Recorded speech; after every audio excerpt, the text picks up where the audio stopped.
తరువాతది తప్తసుర్మి నరకం. ఎవరైతే కామంతో కళ్ళు మూసుకుపోయి శాస్త్రాలను కూడా విడిచిపెట్టి వారి కామాన్ని నెరవేర్చుకుంటారో, అలాగే వ్యభిచారం చేసిన వారిని ఇంకా పెళ్లి కాకుండా కలిసి ఉన్న వారిని ఈ నరకంలో పడేస్తారు. ఈ నరకంలో ఎర్రగా మండుతున్న వేడి ఇనుప శరీరాలు ఉంటాయి. ఆ ఇనుప శరీరాలు ఆడవాళ్ళలాగా ఇంకా మగవారి రూపంలో ఉంటాయి. ఈ నరకంలో ఉన్న ఆత్మలు ఆ వేడి ఇనుప శరీరాలను కౌగలించుకోవాల్సి వస్తుంది. ఇక్కడ శిక్షాకాలం కూడా కొన్ని వందల సంవత్సరాలు ఉంటుంది. తరువాత నరకం వజ్రకాంతక సాల్మాలి నరకం.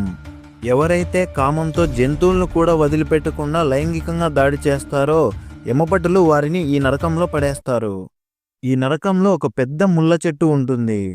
యమభటులు ఆ పాపుల్ని ఒక తాడుతో కట్టేసి ఆ చెట్టు మీదకి విసిరేస్తారు.